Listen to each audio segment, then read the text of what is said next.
When this young man found a note in his grandfather's old army jacket, he had no idea that his life could be flipped on its head this much. It was a single piece of paper with incoherent scribblings on it. They made no sense to the 34-year-old grandson who found the note. But then he brought the piece of paper to an expert who told him this: Luke never thought he'd inherit anything. His dad was the oldest, and his aunt had always been close to Grandpa. So when the will named him as the sole heir to the old family home, no one could believe it, least of all Luke.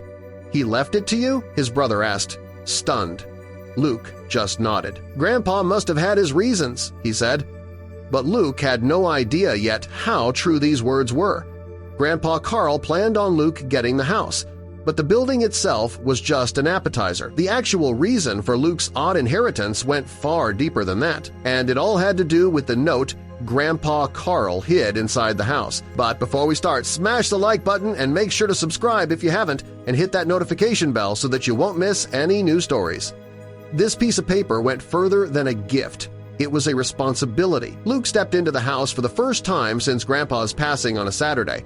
He remembered the place well. The faint, musky smell of old people and mid-century furniture still lingered as he set foot in the hallway. Luke thought back to Christmas celebrations here, times when the whole family came together for dinner, presents, and laughter. But that was a long time ago. The truth was that Luke hadn't set foot inside since he was a teenager, back when Grandpa taught him how to carve wooden whistles in the workshop. Now it was his house by right, which still felt a bit odd. But things would become clear very soon. Luke walked further, hearing the creaky floorboards moan under the weight of his foot and smelling old cedar. Luke began the slow task of sorting through old boxes. Some were full of yellowed papers, others with black and white photographs. Tools rusted from disuse sat beside worn-down shoes and faded notebooks. "You really kept everything," Luke muttered with a smile. Each object stirred a memory, camping trips, puzzles by the fire, stories Grandpa told that felt like secrets. The house was a living museum of their bond. His siblings called the inheritance random. Luke's father called it unfair. But Luke knew better. Grandpa had once told him, "You get me in ways they never will." It wasn't meant to insult the rest of the family, it was just true. They loved Grandpa, sure, but Luke understood him. That's what made this place feel less like a prize and more like a responsibility. After a long day of clearing out the main floor, Luke climbed to the attic. It was just as he remembered, dusty, with angled wooden beams and a tiny round window that let in a sliver of light. It was partially empty, except for one tall old oak cabinet that stood in the center, and inside hung the true reason for this strange inheritance. The cabinet was beautiful in its own rugged way, hand-carved with worn brass handles. Luke stepped forward and opened its creaky doors. Inside hung a single item, his grandfather's wartime uniform. It was pristine, despite its age, with rows of medals pinned proudly across the chest. Luke saw Grandpa Carl wear it at a veteran's memorial once, but never witnessed it up close like this. Luke leaned in closer, smelling the sleeves. For some reason, the fabric still smelled like Grandpa, even though Luke knew this was impossible. He lifted the uniform gently from the hanger, feeling its surprising weight. The sleeves were stiff with age. The pockets were still buttoned shut. Luke laid it carefully across a nearby chair and ran his fingers along the insignia. Each patch meant something. Each medal was earned. He'd heard war stories, but seeing the uniform up close made it all feel real. After inspecting the outer parts of the uniform, Luke couldn't help but feel inside the garment as well. His hands moved to the inner pockets out of curiosity, and when he fumbled inside, he touched something crumpled up and dry. "What's this?" Luke said as he paused momentarily before pulling out the pocket's contents. It was a yellowed, folded scrap of paper creased many times as if someone had read it often. Luke's heart rate quickened as he unfolded the note, sensing its importance. The strange symbols made no sense, and the lines seemed like random gibberish. He read aloud, but the words only confused him further. Sucile, Thiffle, Fid, A. Rye Hill, from's Aya. The paper was filled with misspelled words and odd spacing, as if typed at random. Yet, in the center, he recognized his grandfather's signature. Carl Jensen. Why would Grandpa write this? Luke wondered, puzzled and intrigued. Exhausted, he tried to sleep but couldn't. The note kept haunting his thoughts, its strange symbols and broken lines swimming behind his eyelids. The next morning, Luke, still tired, tried recalling the phrase. It teased a memory, something familiar from his childhood, maybe a bedtime story or something Grandpa had said. He couldn't grasp it fully, but the feeling that the note meant something important stayed with him.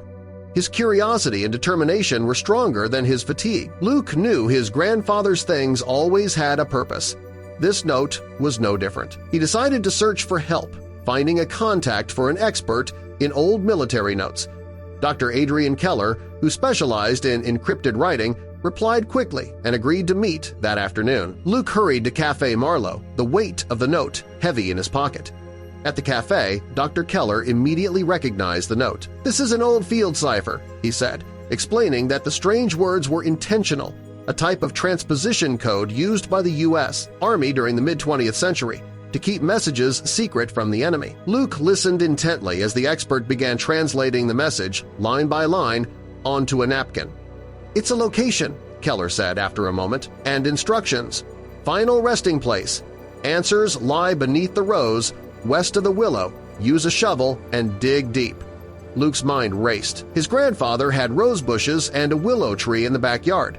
Could it really be? Keller couldn't confirm, but the message was clear. Something was buried there. The rest of the note hinted at a deeper mystery, references to a sealed past, a promise unbroken, and the return of what was lost. Luke couldn't help but feel that something personal had been hidden in his grandfather's yard, waiting to be uncovered. The discovery of the cipher made the mystery even more fascinating, and Luke knew he had to find the answers. Luke stared at the note again. "Under the rose bushes, west of the willow. That must be my backyard," Dr. Keller smiled. "Then we'd better go dig." A strange silence hung between them as they drove back to Luke's house. The excitement and nervous energy weighed heavily on Luke. "I feel like I'm about to disturb something sacred," he admitted. Keller nodded. "Maybe. Or maybe you're just finishing a story your grandfather couldn't end himself." The backyard seemed unchanged. The willow tree leaned toward the house with the rose bushes planted west of it, just as described. Luke grabbed 2 shovels and handed one to Keller. They dug for nearly an hour, the pile of dirt growing higher. "He must have buried it deep," Keller muttered. Just as Luke was about to suggest a break, his shovel struck something solid. "Wait, did you hear that?" Luke asked.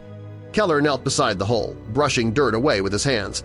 Slowly, a rusted metal box emerged, sealed in a plastic bag to protect its contents. Luke pulled it out, heart racing. "It's real," he whispered. He looked at Keller, who nodded in agreement. "Let's open it together."